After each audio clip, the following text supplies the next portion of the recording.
So let's shift to the second part of this question. Which signing or re-signing so far makes the biggest impact? Matt, I'll throw it to you first.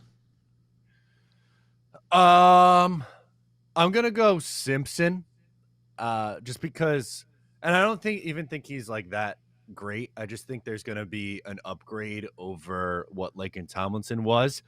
What I like about him, the sack numbers are way down. He doesn't allow a ton of sacks. The most he allowed, I mean, he's only really started 2 years. The first year was 3. The second year was 1. Penalties are scary, dude. 10 plus penalties in the 2 years that he started. I think he's going to be mediocre to okay, which is an upgrade from abysmal. So that's going to make the biggest impact. Green Bean, what about you? What's your which re-signing or signing has made the biggest impact or will make the biggest impact this season? Kenny Yeboah, everybody, and here's why. I think, well, I like this. I like the Simpson signing, not the guy that we wanted, right? We're not done, hopefully, but I like that we got somebody in here. He started 19 games last year.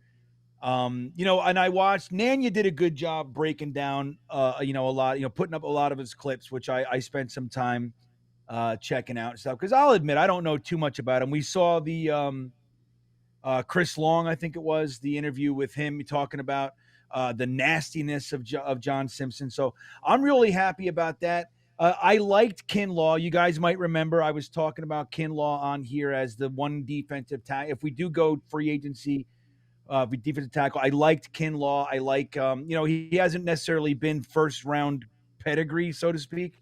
But I still think he's a good young player. I like him in our rotation, and I'm happy about that. But I mean, Tyrod Taylor is good, but I would think Simpson so far. That's the one that's gonna. So far of our moves, that's the one I like the best. I'm gonna name every free agent player, and I'm just gonna keep rattling off stuff. Ask Green Bean for one player. I'm sitting here counting them. Kenny Yeboah, everybody, and here's why. Kenny Yeboah is Green Bean's answer. I'm gonna go with John Simpson, and I'm gonna give it the most positive spin I can. And I'm like Matt said, he's better from awful is a solid improvement for sure. So where my thinking goes, his best games last year, according to Pro Football Focus, were the Texans, the Seahawks, the Browns, the 49ers. The Texans, the 49ers, and the Browns, all pretty solid defenses. You got 𝐉𝐞𝐭 Ryan's defense, you got the old 49ers defense that Robert Saleh came from, and then you got the number 1 defense in the Browns. So if I have to have a guy that we just signed that showed out against some of the toughest defenses in the NFL, that makes me feel pretty good.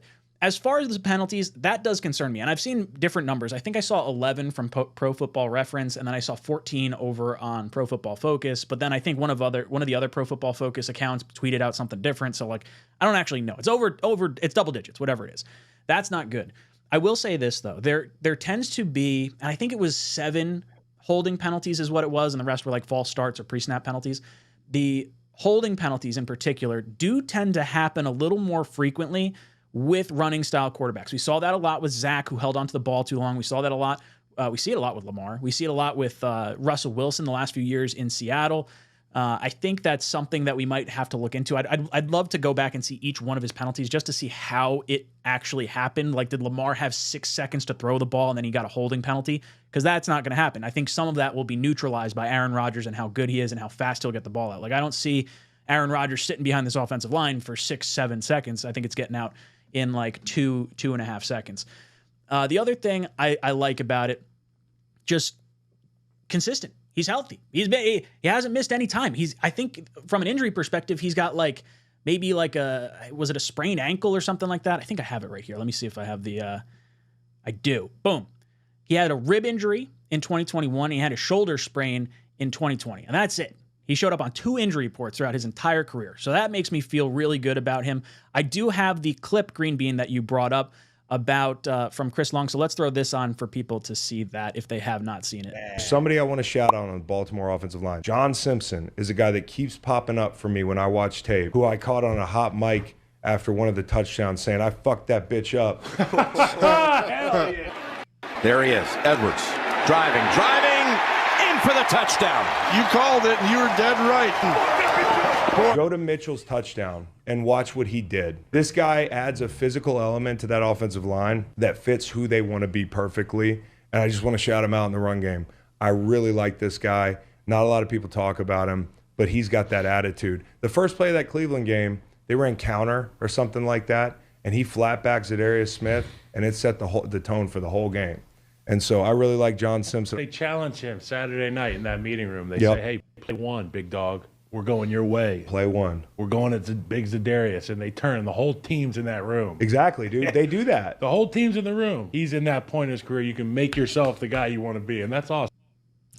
So I thought that was really cool. I liked seeing it because that's someone who's played the game that's looking at this guy, an unsung hero or whatever on the offensive line. It was kind of nice. I'll be honest, when I saw the signing of John Simpson and I looked at the Ravens fans that were commenting, they were all like, oh, good, he's gone. Like, thank God he's out of here. And that didn't give me the warm and fuzzies. So it's probably a wait and see. But I think this is probably more of a signing that competes with whoever we bring in at guard. Because I do think we are going to bring in someone through the draft. If it is a Zach Zinter or something along that lines, then at least it gives someone, a little bit of competition. And then if you don't have someone, you got them for that extra year next year as well. What's up, guys? Matt O'Leary from Talkin' Jets. If you liked that video, please make sure to subscribe and follow for more New York Jets content.